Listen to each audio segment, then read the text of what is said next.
Hello बच्चों, एक बार फिर से मेरे चैनल पर आपका स्वागत है। आज मैं आपको कक्षा 8 अमृता संस्कृत की पुस्तक का 5 पाठ सामाजिकम कार्यम का प्रश्नोत्तर बताने जा रही हूँ। तो हम लोग अब पाठ आरंभ करते हैं। इसके पहले आप मेरे चैनल को ज़रूर सब्सक्राइब करेंगे, लाइक करेंगे और शेयर करेंगे। मैं बहुत मेहनत से वीडियोस आपके लिए बनाती हूँ, तो कृपया आप ज़रूर इसे लाइक और सब्सक्राइब करेंगे और शेयर करेंगे।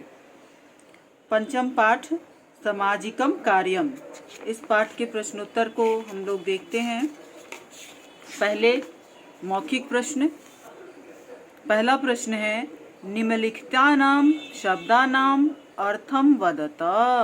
इसमें मौखिक में बोल के उत्तर देना है, तो आप ऐसे देंगे। पहला है शब्द अल्पीकृत, अर्थात कम हो गया है। प्रयुञ्जान, प्रयोग करते हुए। एकाकित्वेन, एकाकीपन के कारण। हिताहितम, हित और अहित। क्वचित, कभी। प्रत्युत, अपितु या बल्कि। सर्वदा, हमेशा। सबका अर्थ है इस तरह से। सूतराम, बहुत। विन्यासम, रचना या निर्माण करना। वर्धते मतलब बढ़ता है। आसीत मतलब था। इस तरह से प्रश्न शब्दों का अर्थ बोलना है। आप चाहे तो कॉपी में इसको लिख सकते हैं, परीक्षा में ये आता है इस तरह से लिखने के लिए भी। दूसरा प्रश्न है, निम्नलिखितानां पदानां एक वचन रूपम वदत। तो इसको आप बोल के मैं कॉपी में बता देती हूँ, लिख के भी, कि ताकि आपको आसानी हो जाए लिखते समय।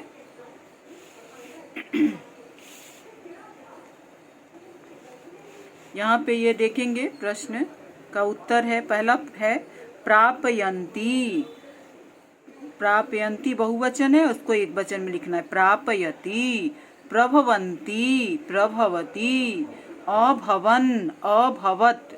सन्ति, अस्ति। आसन्, आसीत्। समागच्छन्ति, समागच्छति। कुर्वन्ति, करोति। इस तरह से इसका बहुवचन से एक वचन बनाना है। और अब तीसरा प्रश्न है, निम्नलिखितानां पदानां बहुवचनम रूपम वदत। इसमें बहुवचन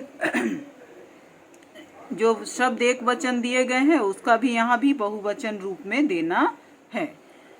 तो विज्ञानोपकरणम, या एक वचन में दिया है, इसका बहुवचन लिखना है।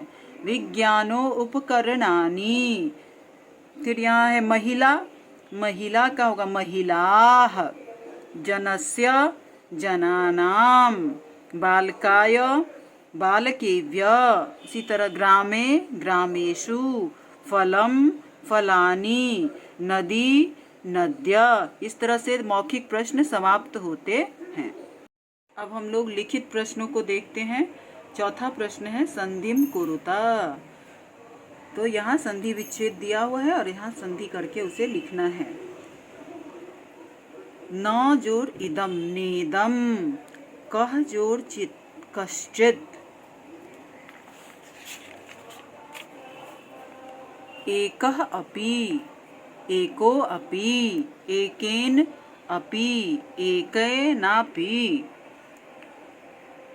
निधन, निर्धन। इति एवं, इत्येवं। इस तरह से इसको संधि करना है। पांचवा प्रश्न है, संधि विच्छेदम कुरुता। ऊपर हमने देखा यह विच्छेद किया हुआ है और इसका संधि करना था, और यहाँ पे संधि दिया हुआ है, इसका अब हमें विच्छेद करना है। तो पुस्तक में तो जगह है नहीं, तो आपको कॉपी में मैं करके बता रही हूँ, तो आप इसे देखें। पहला है महिलाश्च। तो यहाँ पे देखिए लिखा हुआ है महिलाश्च, महिला जोड़ च। कश्चिन मार्गे, इसमें 3 है। कह जोड़ चित जोड़ मार्गे। एकैकस्य, एक जोड़ एकस्य। यद्यपि, यदि जोड़ अपि। किंच, किम जोड़ च। काश्चित्, काह जोड़ चित।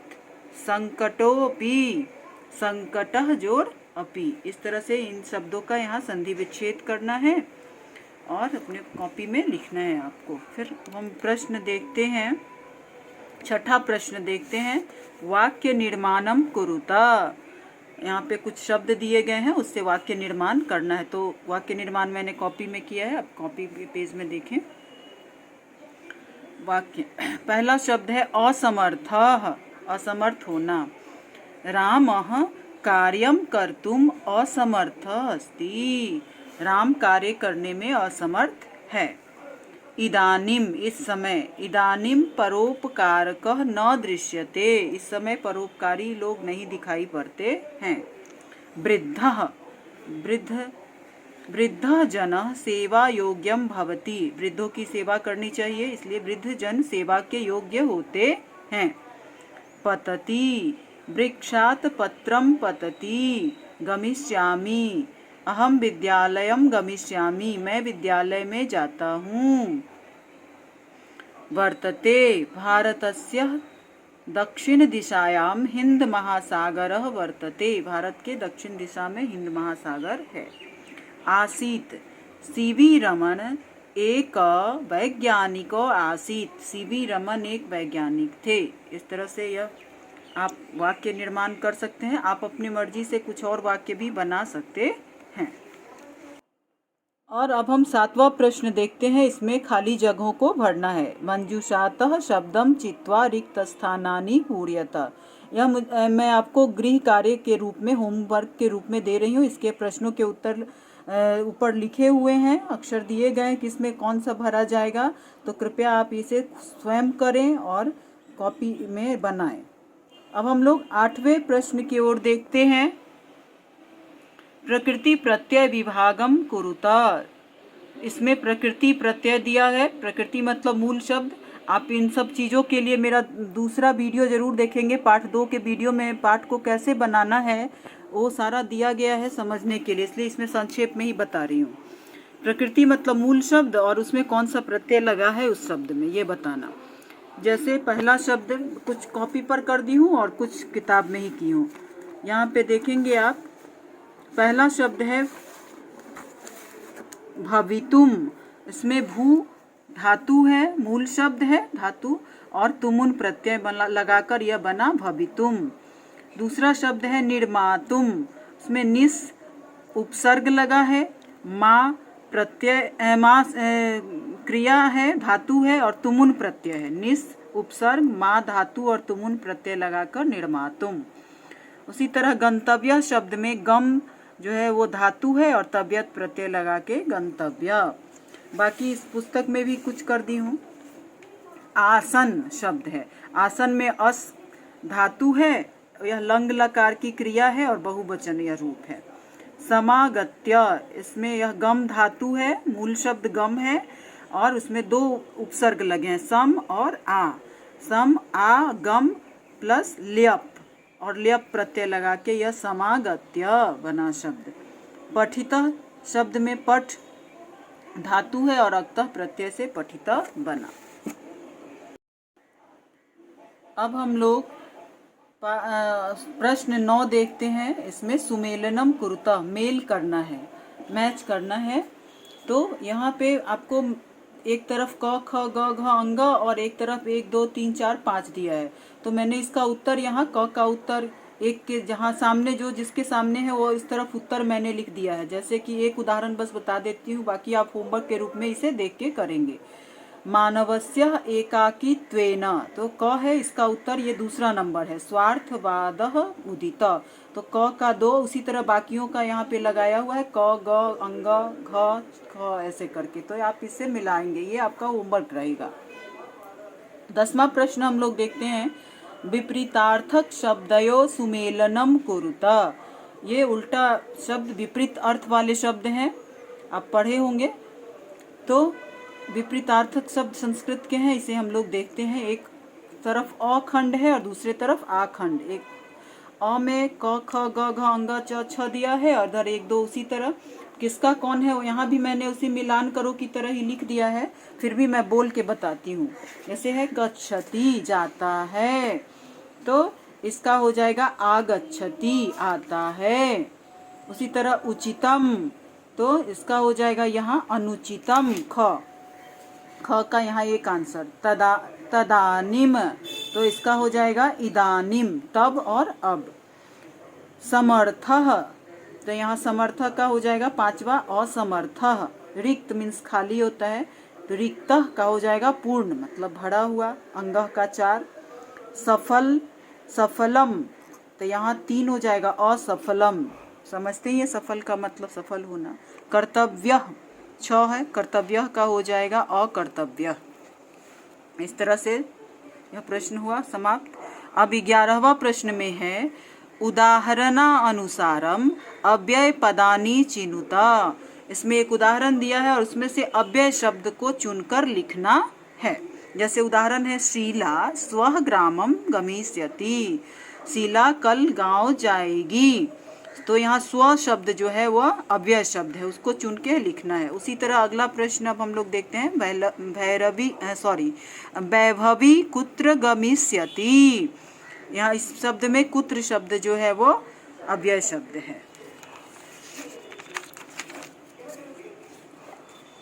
इसी तरह ख में है सांभवी कदा पठिष्यति, सांभवी कब पढ़ेगी। यहाँ पे कदा जो है वह अव्यय शब्द है। उसी तरह आयुषी चैतन्य च लिखत, आयुषी और चैतन्य लिखते हैं, यहाँ च जो है अव्यय शब्द है।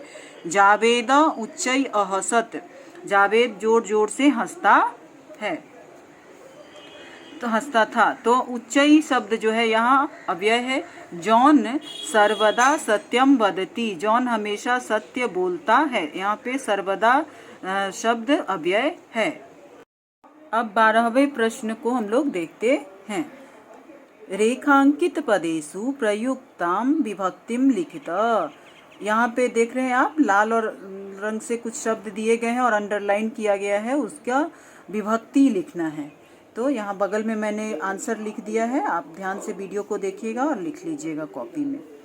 मनुष्येषु सामाजिकः संपर्कस्य क्रमशः अल्पीकृत, मनुष्य का सामाजिक ये संपर्क जो है अभी अल्पीकृत बहुत कम हो गया है। मनुष्येषु जो है मनुष्येषु यह सप्तमी विभक्ति में लिखा गया है। इसी तरह समाजस्य सदस्य रूपेण सर्वेषां कर्तव्यम वर्तते, अर्थात समाज के सदस्य के रूप में सभी के अपने अपने कर्तव्य होते हैं। तो समाजस्य शब्द जो है वह षष्ठी विभक्ति में है। सर्वेषां जनानां विकासाय कार्यम कर्तव्यम, सभी के लोगों के विकास के लिए कार्य करना चाहिए। तो सर्वेषां भी षष्ठी विभक्ति है और यह बहुवचन में है। मम ग्रामे एका सामाजिकी संस्था अस्ति, मेरे गांव में एक सामाजिक संस्था है। में ग्रामे शब्द में सप्तमी विभक्ति है।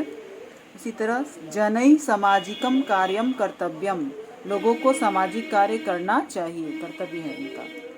जनई शब्द जो है वो तृतीया विभक्ति बहुवचन में है। तो इस तरह 12वां प्रश्न समाप्त होता है। 13वां प्रश्न हम लोग देखते हैं। अधोलिखित तद्भव शब्दानाम तत्सम शब्दान चिनुता, यह नीचे कुछ तद्भव शब्द दिए गए हैं और इसका तत्सम रूप आपको चुन के लिखना है। तद्भव कहते हैं हिंदी वाले शब्दों को, और तत्सम जो होता है वो संस्कृत का शुद्ध रूप माना जाता है। तद्भव और तत्सम शब्द आपने पढ़ा होगा, वही है यहाँ पे। तो हिंदी के दिए हैं और संस्कृत के शुद्ध शब्द उसका क्या होगा वो लिखना है। जैसे एक उदाहरण है गांव, गांव को ग्राम। उसी तरह अग्नि, आग है, आग, तो उसको अग्नि। कुआं, कूपा। खेत, क्षेत्रम। पांचवा, पंचमा। सब, सर्व। बूढ़ा, वृद्ध। इस तरह से यह प्रश्न इस पाठ का प्रश्न समाप्त होता है। और आपको उम्मीद है वीडियो पसंद आया होगा। यदि कुछ कहना चाहें आप, कुछ अच्छा ना लगे तो आप कमेंट बॉक्स में ज़रूर सुझाव दें। आपका स्वागत है। फिर मिलते हैं हम लोग दूसरे वीडियो में। धन्यवाद।